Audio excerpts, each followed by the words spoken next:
And from Horrific Nightmares, and today I want to do something a little bit different. The other day I did an update for some Code Red Blu-rays that I got on their March Madness sale.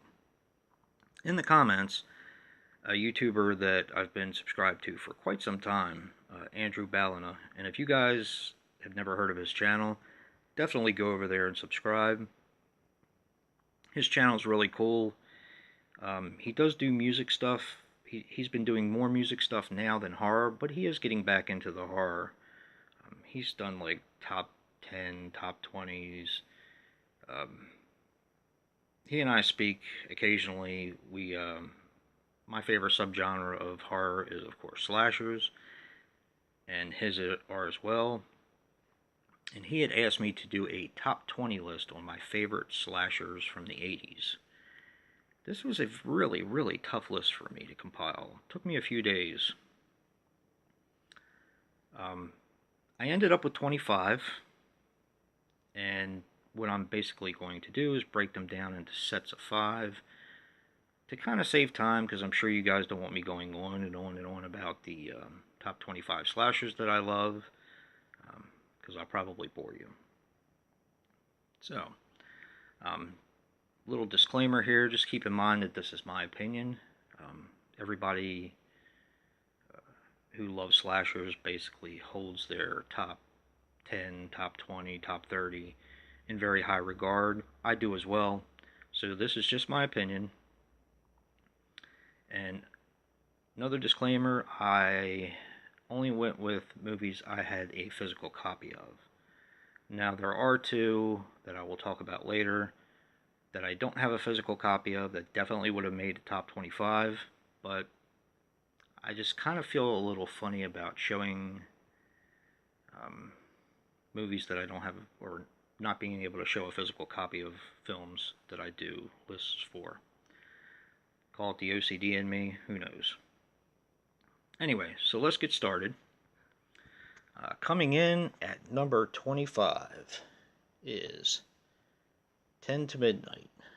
Now, if you guys have been watching my channel, you know that I just got this as a prize from Eastwood for Life fan. Thank you again, sir. This prize was very, very generous. I've loved this film since I was a kid. I love Charles Bronson, and you're probably asking yourself, why is a Charles Bronson film on a slasher list? Well, I can only recommend this to you guys and hope that maybe you pick it up and watch it at one time or another. This movie is a slasher at heart. It is a crime drama, but it is really a slasher. Gene Davis plays Warren Stacy, a serial killer, and this movie is actually taken from real case files from Richard Speck, the Thames River Killer, and Ted Bundy, who Gene Davis kind of resembles in a way. But anyway, coming in at 25, that is Charles Bronson's 10 to Midnight. Definitely a recommendation. Coming in at 24, Hide and Go Shriek.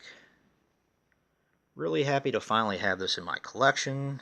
Absolutely love this film. This was a recent pickup from Code Red. I rented this film when I was younger and have watched it several times on YouTube throughout the years, because they had it for free on there for a while. But this is a fantastic slasher, and the thing I think I love about it the most is the twist ending, which I'm not going to spoil. But this is definitely, if you're a slasher fan from the 80s, this is definitely a must-watch. Coming in at 23, Visiting Hours. Visiting Hours really shocked me the first time I watched it, and pretty much every time since. Michael Ironside is a terrific bad guy. He was in this. He was in Scanners. I do like his other parts. I mean, I saw him in Starship Troopers, and he played kind of a rough around the edges military leader. But to me, his best parts are his villainous parts. I really think that this, the Visiting Hours, is pretty mean-spirited, and to me that's why I loved it. It definitely made my jaw drop the first time I saw it, and it's it has a lot of replay value. So that's Visiting Hours. Coming in at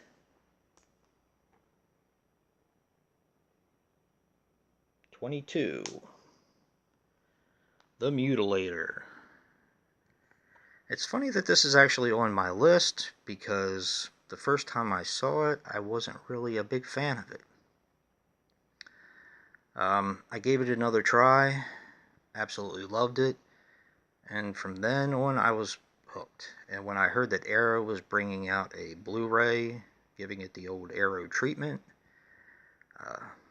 I ordered it right away. I probably pre-ordered it.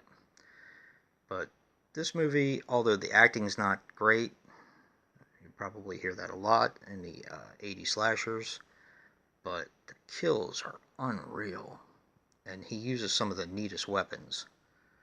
So this is number 22, The Mutilator. And finally, for this video, coming in at 21, New Year's Evil. Now, I know this one kind of takes a beating, but it's always been one of my favorites. I watch it quite a bit. I've watched it probably 3 or 4 times since I've had it, and I've seen it multiple times throughout the years. Even though I think they show the killer a little early in the film, I just love the atmosphere. I love the kind of like the punk rock aspect of this film. And it kind of has some goofy stuff in it as well. This has Grant Kramer in it. Grant Kramer was in quite a few movies in the 80s. He was in like Hard Bodies, and I'm pretty sure he was uncredited, but he was in the Delta Force as well. But I love New Year's Evil. Absolutely great slasher. Fabulous movie. And that's going to do it for my first 5, numbers 25 through 21. Hopefully I'll be able to upload numbers 20 through 16, I guess, would be next. So until then, guys, peace.